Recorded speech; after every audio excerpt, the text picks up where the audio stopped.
Ini kita bedah satu persatu. Tadi ada 3 persoalan. Pertama, permodalan. Kalau mengharap kepada APBA atau APBK tentu kecil. Bagaimana kontribusi perbankan? Di Aceh ini serba salah juga. Di Aceh ini hanya ada 2 perbankan. Ada 2 bank yang seharusnya bisa konsen untuk pemberdayaan koperasi dan UMKM di Aceh. Satu bank milik pemerintah daerah, yaitu Bank Aceh Syariah, yang sampai hari ini masih terstigma bahwa bank tersebut bukan bank yang ramah UMKM, tapi ramah terhadap pegawai negeri. Gitu. PNS. Karena mudah nariknya. Karena mudah nariknya, tinggal tahan SK selesai gitu kan. Yang kedua, Bank Syariah Indonesia, yang ini hasil merger dari beberapa bank syariah. Ini juga belum memaksimalkan kekuatannya di Aceh, sehingga banyak terjadi justru dana-dana masyarakat yang terkumpul di 2 bank tersebut justru menjadi sarana pembiayaan di tempat lain atau di luar Aceh.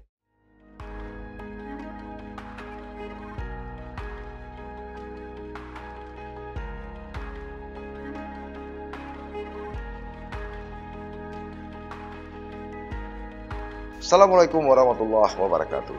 Sahabat Sisi Lain, berbagai fakta, data, dan peristiwa terjadi. Media mainstream, bahkan media sosial, melihatnya dari satu sudut, tapi kami mengungkapnya dari sudut yang berbeda. Ikuti Sisi Lain di channel YouTube Saleh Abdullah.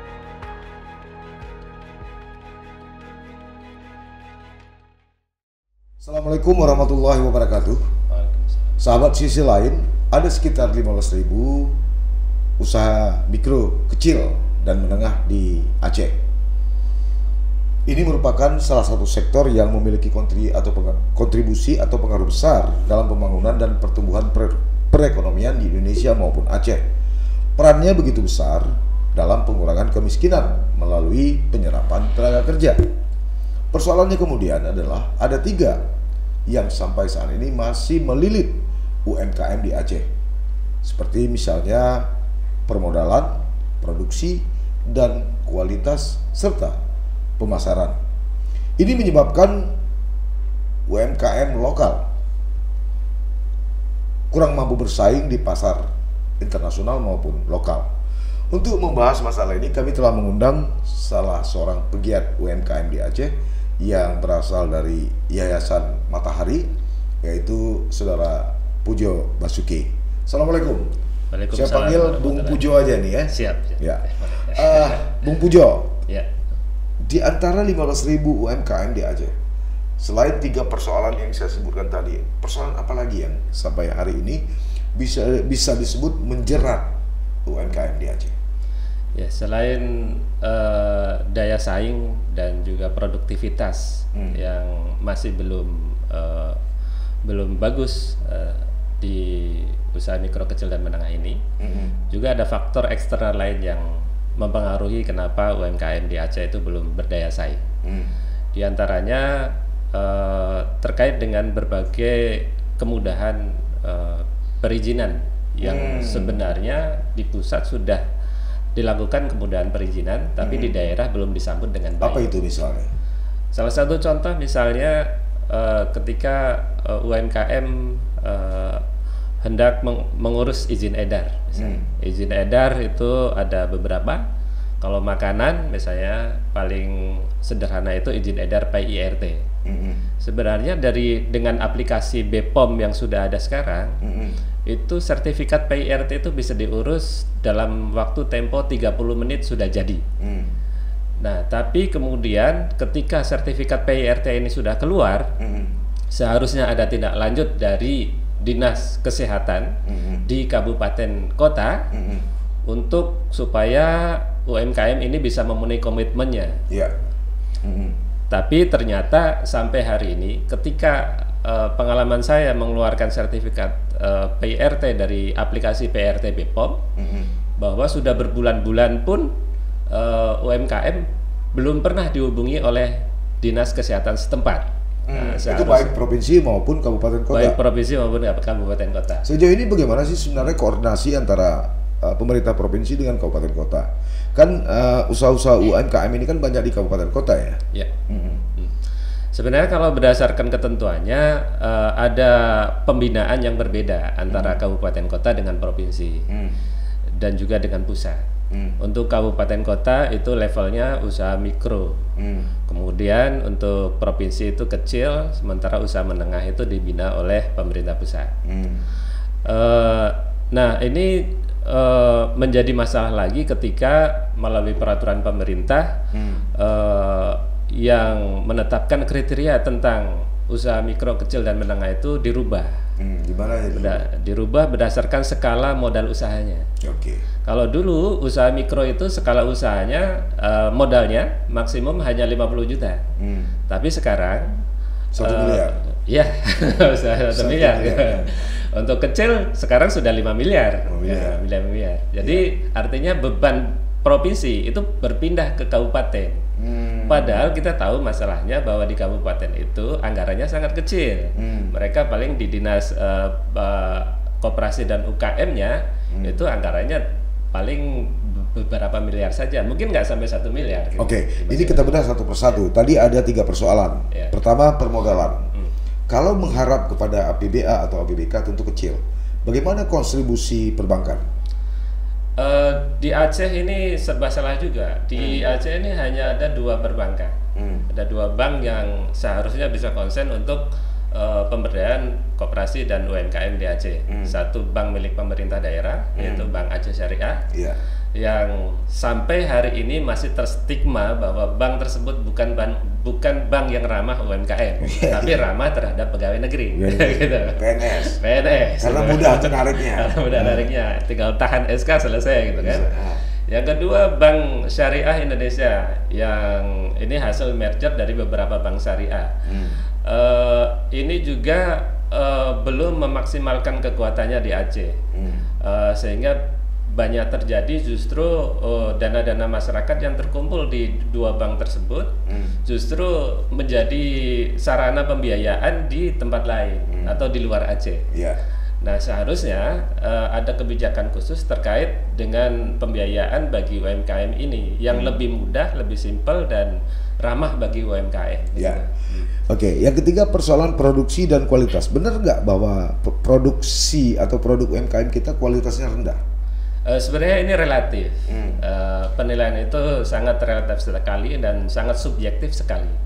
Karena banyak juga UMKM di Aceh yang produknya kualitasnya bagus dan sudah berhasil diekspor, bahkan berhasil dijual kemana saja gitu kan.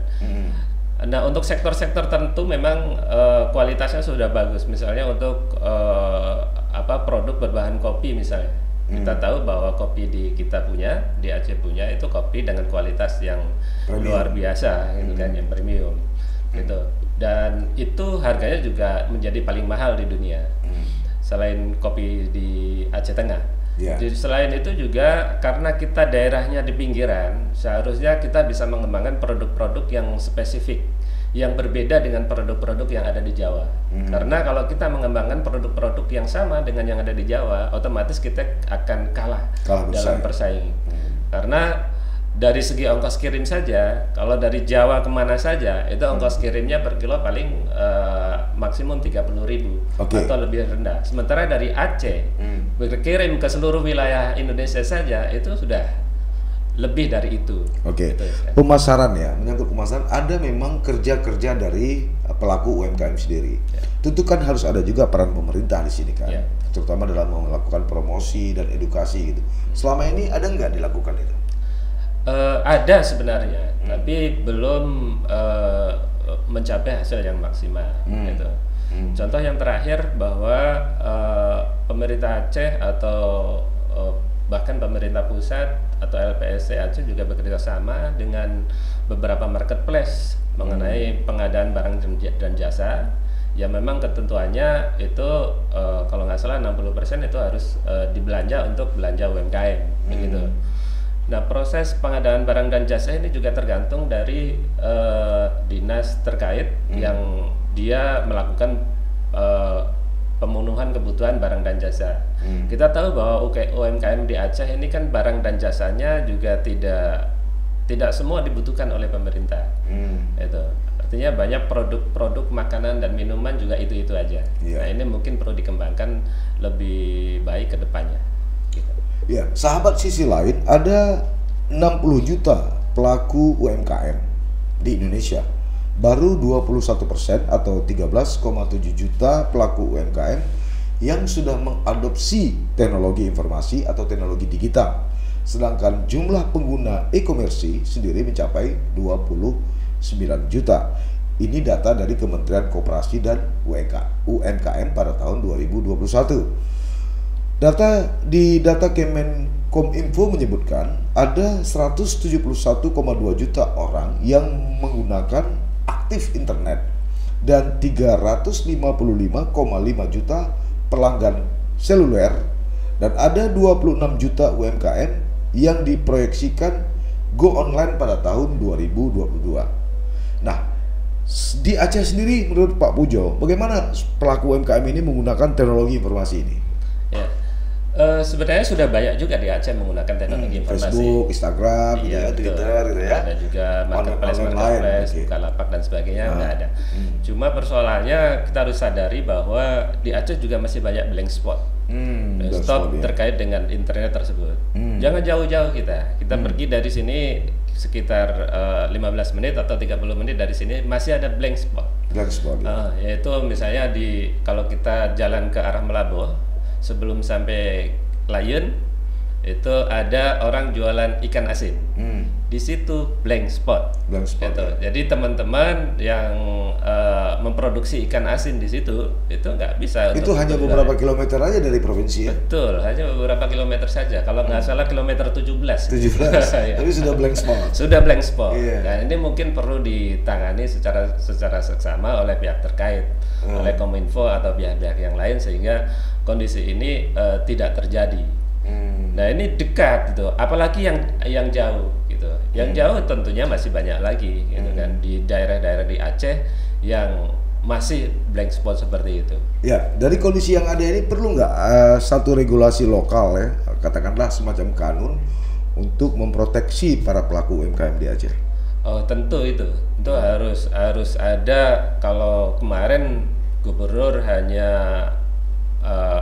mampu atau hanya mau sebatas himbauan untuk menggunakan produk lokal di Aceh. Seharusnya ini menjadi minimal setingkat peraturan gubernur gitu.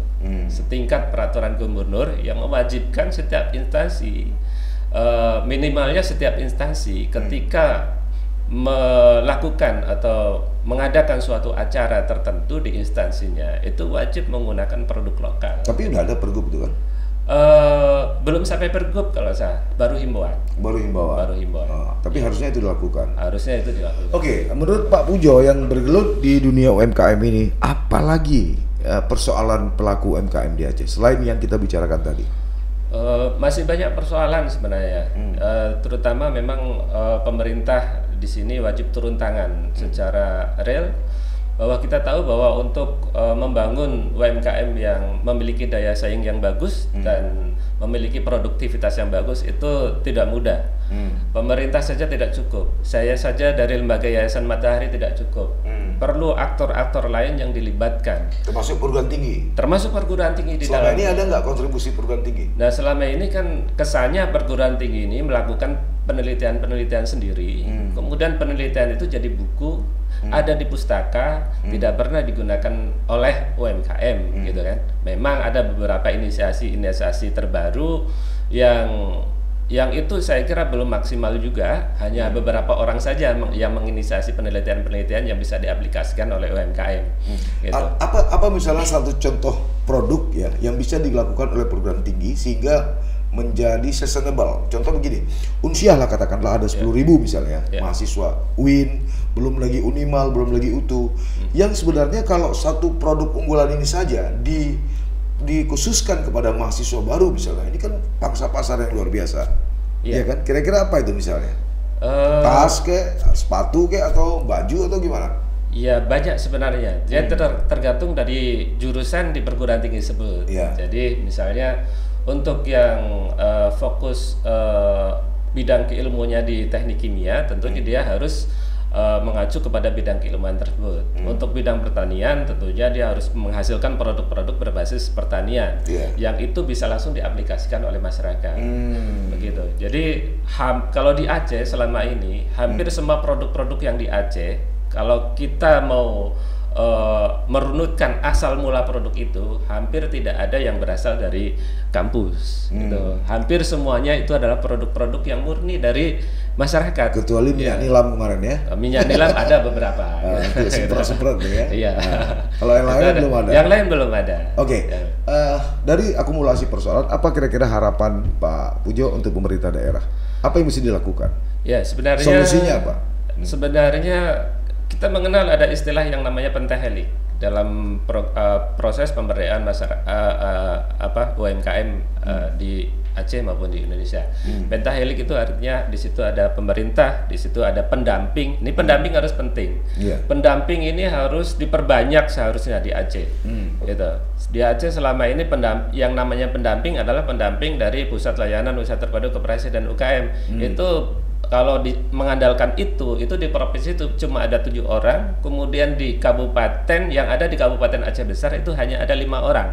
Berarti praktis hanya ada 11. Ditambah dengan dari Dinas Koperasi ada rekrutmen beberapa pendamping yang didanai oleh APBN. Itu pun hanya ada sekitar 23 orang. Jadi kondisi pendamping ini perlu ditingkatkan. Kalau di Jawa di sana itu pendamping semua dilatih dan disertifikasi dengan baik. Saya aja mengambil sertifikasi pendamping itu harus ke Jawa, gitu kan? Tidak di sini. Tidak di sini. Tidak harusnya di sini ya. Harusnya di sini. Dinas Koperasi dan UMKM melakukan itu. Di sini biar lebih murah. Jadi kita juga bisa kok. Misalnya saya kemarin sertifikasi bayar 1.250.000 atau 1,5 juta. Itu mau kita bayar. Cuma persoalannya kalau kita datang ke Jawa itu tiket sudah harganya. Selama ini tidak ada di Aceh? Selama ini belum. Pelatihan-pelatihan dan sertifikasi yang dilakukan oleh Dinas Koperasi dan UKM itu hanya ditujukan untuk internal pendamping mereka. Sementara kita di masyarakat sipil, misalnya Yayasan Matahari yang sekarang memiliki 44 pendamping untuk koperasi dan UMKM itu belum tersentuh. Apalagi yang lain, itu kan. Jadi kita berharap agar misalnya anggaran-anggaran terkait dengan pelatihan untuk pendamping itu diberikan kesempatan juga kita orang-orang yang dari luar yang memang bekerja sehari-hari secara profesional mendampingi UMKM tanpa menggerogoti APBA, gitu kan. Itu bisa juga diikutkan dalam proses pelatihan. Artinya ini perlu sinergitas dan kolaborasi, betul. Seperti ditegaskan oleh PJ Gubernur Aceh ketika bertemu dengan organisasi masyarakat sipil ya. Betul. Ini saya baru menyebut 2 nih. Jadi tadi ada pendamping, ada perguruan tinggi, kemudian ada birokrat pemerintah, kemudian ada lagi pengusaha-pengusaha besar atau korporasi. Nanti kita harusnya bisa menjadi bapak angkat bagi UMKM. Kemudian ditambah lagi nanti harusnya ada media, sebab yang namanya hal kecil kalau dibicarakan secara terus-menerus itu akan menjadi hal besar. Sementara hal besar yang tidak pernah dibicarakan itu akan menjadi kecil. Oke, Pak Pujo, dari persoalan tadi, andai kata saya meminta Anda memilih, bagaimanakah kondisi UMKM di Aceh? Sangat baikkah, tidak baikkah, atau tidak sedang baik-baik saja? Sepertinya tidak sedang baik-baik saja. Sedang terpuruk kondisinya. Iya, karena saya melihat juga banyak teman-teman yang terpaksa hari ini tidak berproduksi akibat dari harga cabai yang begitu mahal. Contoh misalnya beberapa minggu lalu saya ketemu dengan Edi, ownernya Bumbu Merasa, menyampaikan kepada saya harga cabai mahal sekali bang, gitu kan, sampai 100-an ribu untuk membuat bumbu kita, karena bumbu kita adalah berbeda dengan bumbu-bumbu yang lain yang ada di pasaran. Dan kita menggunakan betul-betul bahan-bahan yang alami, bukan esen dan lain-lain, bukan perasa atau perisa, maka sangat terpengaruh sekali dan itu terpaksa kita tidak bisa produksi untuk kondisi yang sampai sekarang. Itu yang memproduksi bumbu-bumbu Aceh itu ya? Iya, betul, bumbu Aceh. Belum lagi yang lain. Harga telur sekarang sudah berapa? Udah satu lemping aja kemarin saya beli sekitar 45 ribuan, gitu. Itu juga sangat tepung terigu. Pada beberapa tahun yang lalu saya membeli tepung terigu satu karung yang isinya 15 kilo itu, satu sak istilahnya. Satu sak itu harganya sekitar 150 sampai 180 ribu, itu paling mahal. Sekarang sudah 260-an ribu satu sak. Baik, jadi terima kasih Pak Pujo atas kehadirannya. Sahabat Sisi Lain, itulah kondisi nyata pelaku UMKM di Aceh. Tentu banyak variabel yang mempengaruhinya. Selain secara nasional dan dunia sedang menuju kepada inflasi, perang Ukraina dan Rusia juga ikut mempengaruhi produk-produk dalam maupun luar negeri. Selain itu memang peredaran uang yang sedikit relatif lebih sulit sehingga tidak bergerak lurus atau berbanding lurus dengan naiknya harga-harga makanan atau produk pokok. Mudah-mudahan dunia UMKM di Aceh tetap menggeliat di tengah persoalan yang tidak menentu ini. Sampai bertemu. Assalamualaikum warahmatullahi wabarakatuh. Waalaikumsalam.